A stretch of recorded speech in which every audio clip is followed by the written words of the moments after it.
What's going on, everyone? So, per reports from Dan Wokey, the Los Angeles Lakers are targeting a point of attack defensive player. They want to get somebody out on the perimeter that can be that point of attack, which is something that they really need, right?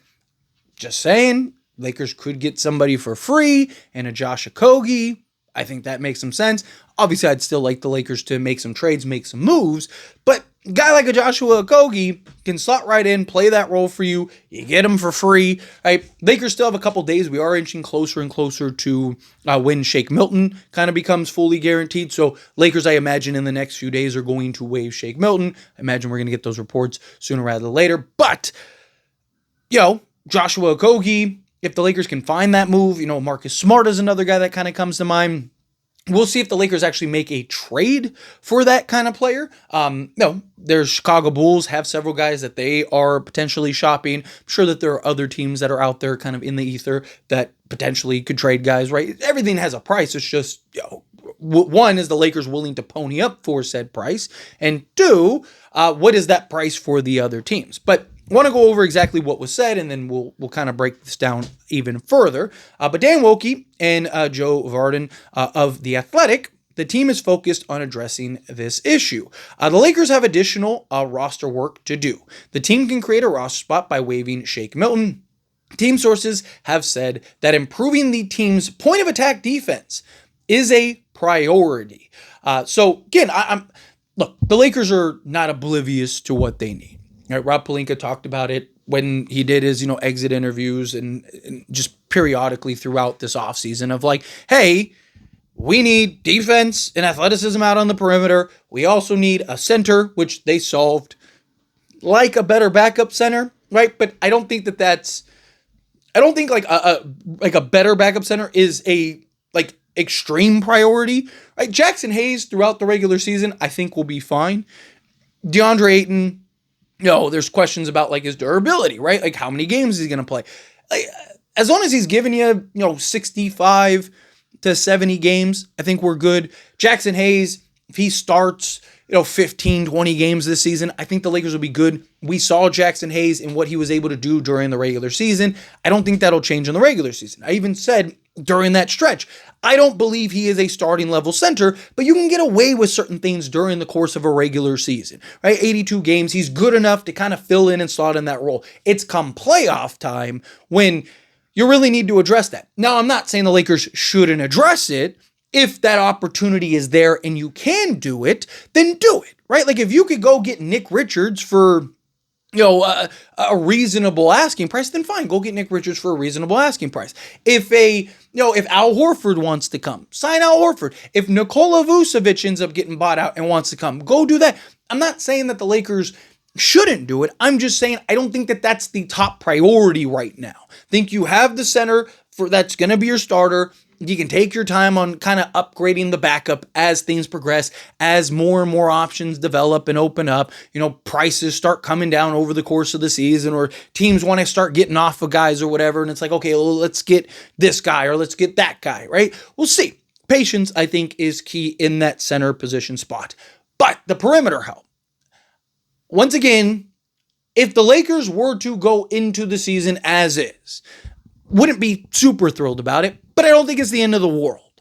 As long as the Lakers are being active in trying to find that perimeter help, right? If you can bring in a Joshua Okogie, right, and maybe like a DeAnthony Melton, then that allows the Lakers to further be patient, further let things develop, and then kind of gauge and see, right? Jared Vanderbilt, he just posted a video. He's been working on his three-point shot all offseason. What if he does? What if he shoots 37% from three-point range? That's not crazy. That's not like, dude, he's shooting the lights out. But we've talked about it for years now.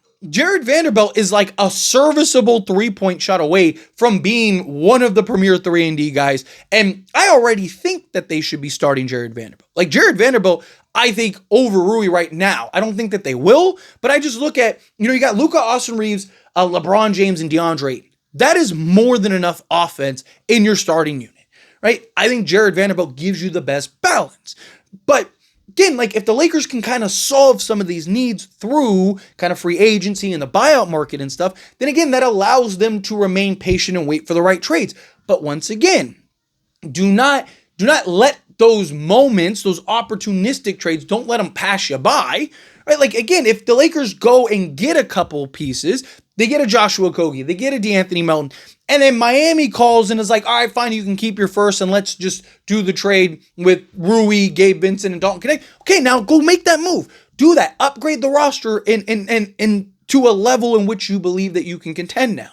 But the Lakers are going to be good regardless. Right? Lakers are going to be a playoff team. They're probably going to be the best offense in all of basketball. I'm not worried about the regular season. I worry about come playoff time when you need to start generating some stops. You need to have better balance out there on the basketball court, right? The offense starts to dry up a little bit. It's like, okay, well, let's inject some defense here, kind of slow things down until our offense starts kicking back up again.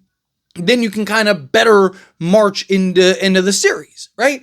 But I don't think that that's something that they need to go run to the door to go get yet. They understand and they know what is needed, right? As long as they know and are working towards it, then that's where, like, I talk about all the time, like, patience is great, but it has to pay off, right? Lakers are patient, land Dorian Finney-Smith. Lakers are patient, land Luka Doncic, right? Lakers are patient, land DeAndre Ayton, right? Like, those are the kind of things that if they pay off, then it's worth it, right? So if the Lakers sign a Joshua Okogie and let's say a DeAnthony Melton, now again, they can start to be patient. Like I've talked about, right? Landing DeAndre Ayton now gives them more kind of leeway in the center position, but also allows for better negotiations because now teams aren't looking at you as desperate anymore. Same thing if you solve some of the perimeter issues. Like bringing in a guy like a Joshua Okogie, you got a Drew Thero, right? Like you got these guys that could potentially solve those needs for you, but they're big question marks, right? Well, if you were to bring in a Joshua Okogie and you have these guys, you can now kind of use that as leverage to now go into these negotiations and be like, hey, we would love to have this guy, but we're not going to overpay for this guy because we're fine spending this season and buying into Thero, right? Buying into, a Jared Vanderbilt. We're willing to buy into a Josh Okogie, right? Like now you kind of put it in their court of like, hey, there is a good chance that your only option right now is gone because you're trying to be too greedy. Let's meet in the middle. Let's find a happy compromise.